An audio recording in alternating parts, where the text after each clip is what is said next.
नमस्कार, आप तमाम दर्शकों का स्वागत है। आप देख रहे हैं न्यूज 69 भारत। मैं हूं मनीष कुमार झा। जगह जगह जाकर मैं आपको दिखाता रहा हूं, इनसे मिलिए, ये है खास। इसके तहत हम आपको समाज के अलग अलग वर्गों के अलग अलग प्रतिष्ठित लोगों से मिलाते रहे हैं, जो समाज को एक नया दिशा प्रदान कर रहे हैं। अभी मैं हूँ रांची में। पिछले बार मैं आपको दिखाया था कि शक्तिपीठ रांची, जो गायत्री परिवार शक्तिपीठ यहाँ चल रहा है, वो कैसे लोगों को प्रशिक्षित कर रहे हैं, नया दिशा प्रदान कर रहे हैं और लोगों को कुरीतियों से कैसे बचा रहे हैं। इस विषय पर मैंने विस्तार से चर्चा किया था और आप लोगों को बताए थे। अभी यहाँ के मुख्य ट्रस्टी जटाशंकर झा जी हमारे साथ हैं।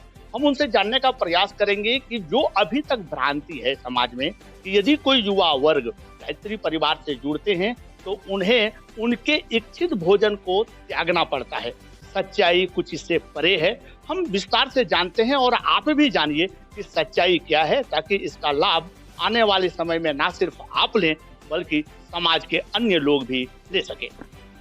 बंदिश की ऐसी जो बात है वो निराधार है या निर्मूल है। हम जब गायत्री की उपासना करते हैं तो सत्व गुण की अभिवृद्धि के लिए गायत्री उपासना की जाती है। और मांस, मछली, अंडा या शराब जो भी है, जो अभक्ष्य भोजन है, वो उन सबों में तामसी और राजसिक गुण होते हैं। हमारे अंदर में ये तो उसी तरह की बात हो गई। एक तरफ हम गायत्री उपासना कर रहे हैं सत्वगुण बढ़ाने के लिए, दूसरी तरफ हम मांस, मछली, अंडा, शराब का सेवन कर रहे हैं। तो एक बैलगाड़ी में दोनों तरफ बैल लगा देने जैसा ही हो गया। और दूसरी और एक महत्वपूर्ण बात ये है कि यह एक तथ्य है, जो मतलब वैज्ञानिक तथ्य है, जैसा खाए अन्न वैसा बने मन, और जैसे पिए पानी वैसे बने वाणी। तो हम जैसा भोजन करेंगे उसी हिसाब से हमारी जो विचार बनने की जो प्रक्रिया है वो उसी हिसाब से बनेगी। पाठा जिसका हम मांस खाते हैं, वो उसका छोटा बच्चा 2-3 महीने के बाद अपने माँ के साथ ही शारीरिक संबंध बनाता है। तो उसके जो गुण हैं उसी तरह का गुण हमें आता हुआ चला जाएगा अगर हम उसका मांस खाएंगे। तो ये सारी बातें हैं जिसको कि हम नज़रअंदाज कर जाते हैं और केवल हम उसका आध्यात्मिक तौर तरीकों से उसका हम जो है विरोध करने लग जाते हैं। ये ठीक नहीं है। इसका वैज्ञानिक कारण है जो अभी आपको बताया। जी, आपके ही प्रश्न जो आपने जवाब दिया, इसमें ही एक प्रश्न छुपा है कि संगत से गुण होते हैं, संगत से गुण जाते। लोग ये जानते हैं कि जिस संगत में हम जाएंगे हमें वहां का गुण और अवगुण जरूर लेना होगा, चाहे हम चाहें या ना चाहें।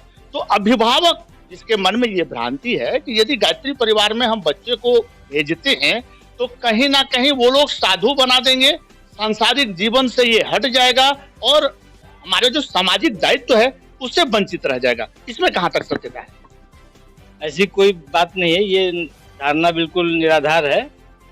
हमारे जो गुरु हैं वेदमूर्ति तपोनिष्ठ पंडित श्री राम शर्मा आचार्य जी, वो खुद सदगृहस्थ हैं।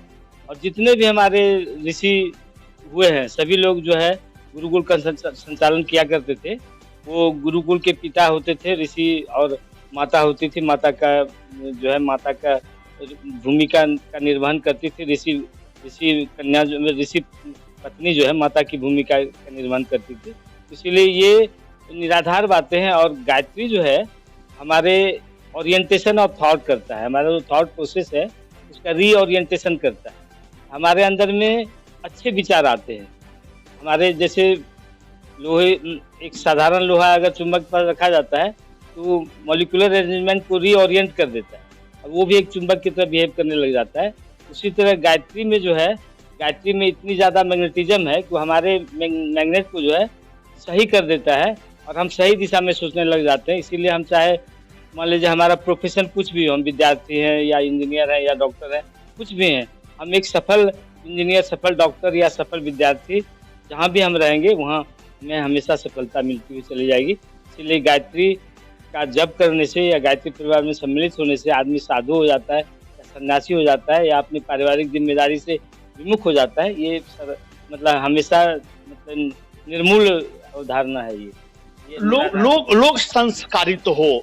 अभी जो आप समाज देख रहे हैं, जो आप न्यायालय देख रहे हैं कि जो नाबालिग है उसे भी फांसी की सजा और उम्र कैद दी जाती है।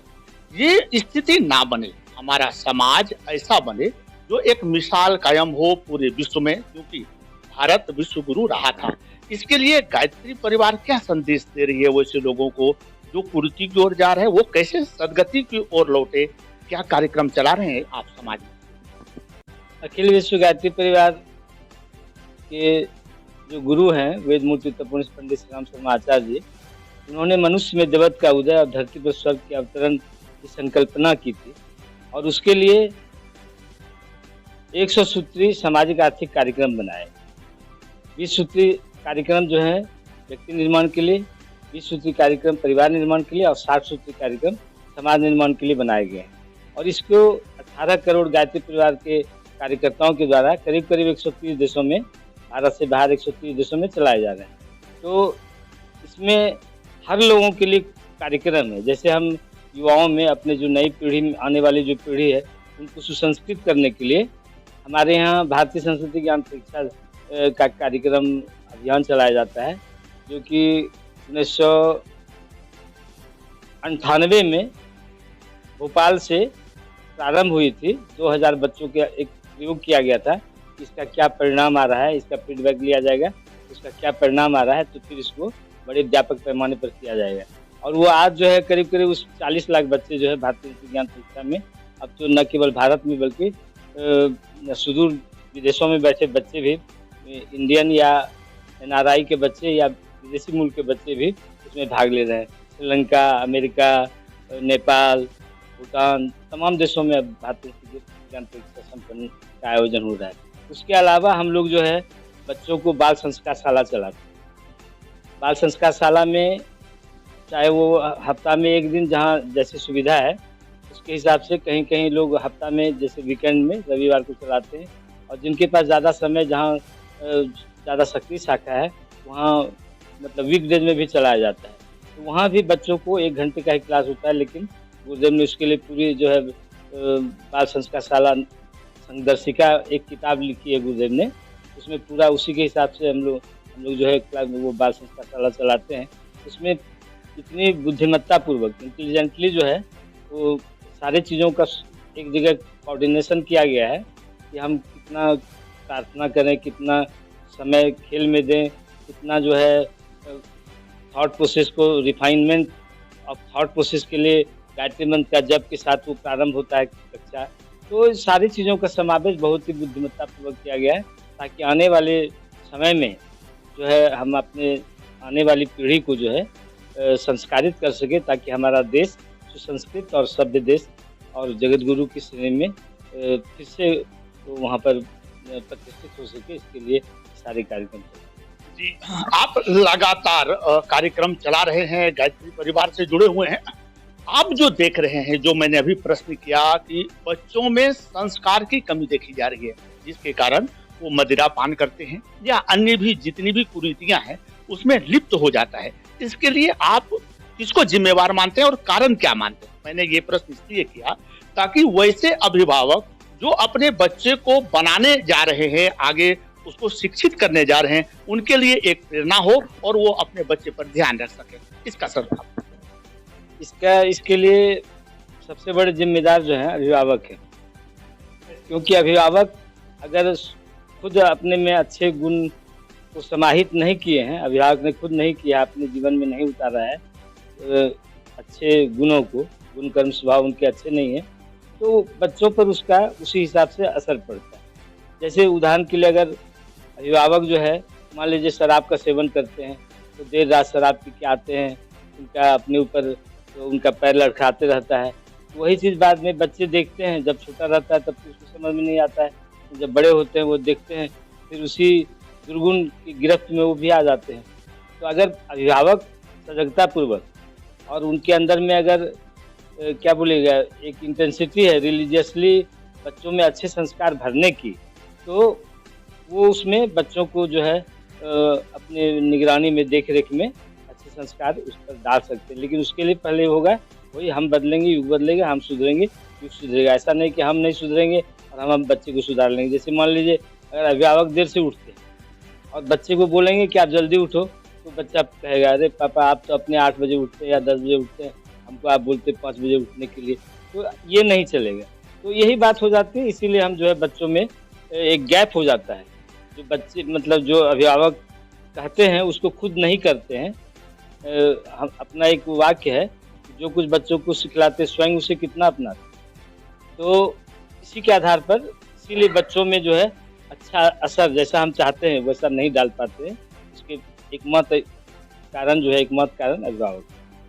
आपने समय दिया, बहुत बहुत धन्यवाद। आप थे जटाशंकर झा जो हमें बता रहे थे कि बच्चों को संस्कारित कैसे करें। ये तो आपने भी पढ़ा होगा कि जब एक बार गांधी जी को बोला गया कि ये बच्चा गुड़ बहुत अधिक खाता है, ये कहानी अक्सर विद्यालयों में बच्चे को पढ़ाया जाता है ताकि शिक्षक भी इससे सीखे। तो उन्होंने पहले गुड़ खाना छोड़ा, इसके बाद ही बच्चे को बोले कि अब बेटा गुड़ नहीं खाना चाहिए। अर्थात इन्होंने स्पष्ट तौर पर संदेश दिया कि जब आप बच्चे को कुछ संदेश देते हैं, उनका मार्गदर्शन करते हैं, उससे पहले आप उसे अपनाएं और देखें कि वह कितना कठिन है। यदि आप कर पाते हैं तो दूसरे भी इसको आसानी से कर पाएंगे। मैं अभी हूँ यहाँ शक्तिपीठ रांची में, हम दिखाना चाहेंगे, हमारे साथी हैं वो दिखा दें कि यह सिर्फ एक शक्तिपीठ अध्यात्म का ही केंद्र नहीं है, ये विज्ञान पर आधारित केंद्र है जहां वैज्ञानिक तौर तरीके से व्यक्ति को सुसज्जित किया जाता है, सजाया जाता है, समाज को तैयार किया जाता होगा। आज अभी तक आपने यह नहीं सुना होगा कि किसी भी अध्यात्म, मैं सिर्फ अपने ही धर्म का बात नहीं करता हूं, जो किसी दूसरे धर्म के मानने वाले भी लोग हैं और वो यदि पुस्तक को पढ़े हैं, वो समाज को समझे हैं, तो निश्चित तौर पर वह समाज को एक सही दिशा में ले जाते हैं और वह कभी गलत दिशा में नहीं जाते हैं और ना ही बच्चे को जाने देते हैं। अब हम आपको दिखाना चाहेंगे, हमारे कैमरामैन दिखा दें इस परिदृश्य को कि किस तरह से यहाँ के लोग तैयार करते हैं ताकि अपने बच्चे को वो दिखा सकें कि भविष्य में हमें किस चीजों की जरूरत होगी। आपको पता है कि ऑक्सीजन प्लांट जिसकी जरूरत आपने भी सुना होगा, कोरोना काल में पड़ा है। यह ऑक्सीजन प्लांट हमारे वेद ऋषि ने कहा था कि पीपल और तुलसी, ये दो चीजों का पूजा, आपके भी घर में शायद तुलसी होगा, इस दो चीजों का पूजा इसलिए होता है क्योंकि ये 24 घंटे ऑक्सीजन प्रदान करते हैं। बाकी जितने भी पौधे हैं ये सभी 12 घंटे ऑक्सीजन और 12 घंटे कार्बन डाइऑक्साइड देते हैं। तो जो चीज मनुष्य के लिए उपयोगी होता है उसका पूजा लोग करते ही हैं। एक मिथ्या थी जिसे मैंने स्पष्ट कर दिया। यदि आप भी अपने बच्चे को गायत्री परिवार से जोड़ते हैं तो यहाँ से कोई दबाव दिया नहीं जाता है, परंतु जब वह बच्चा स्वयं समझना शुरू करता है कि क्या करना उनके लिए उचित होगा, क्या करना उसके लिए अनुचित होगा, ताकि आने वाले समय में वो अपने माता पिता का नाम रोशन कर सके, तो वो ऐसे रास्ते को अपनाता है जो मिसाल कायम करता है। यदि आप भी अपने बच्चे को सुसंस्कारित करना चाहते हैं तो गायत्री परिवार नहीं, ऐसे चलने वाले अनेक संस्था हैं जो लगातार बच्चों को यह बताते हैं कि उनका कर्तव्य क्या है, उनका धर्म क्या है। हम चलते हैं वो कुछ देर के लिए पश्चिमी सभ्यता की ओर, जहां शिक्षा तो है लेकिन संस्कार नहीं है। इसके कारण वहां जो महिलाएं हैं या वृद्ध जो पुरुष हैं उनको वृद्धा आश्रम में डाल दिया जाता है। ओल्ड एज होम वहां की आम बात है, लेकिन हम और आप अपने माता पिता का सेवा करते हैं और उसे भगवान मानते हैं। यही संस्कृति की विशेषता रही है। हमारा लक्ष्य यह नहीं है कि हम आपको समाचार दिखाएं, हमारा लक्ष्य यह है कि हम कैसे परिवर्तन लाएं। दूसरे जगह भी चलेंगे और दिखाएंगे क्या रहा है खास। अभी के लिए हमें दे अनुमति।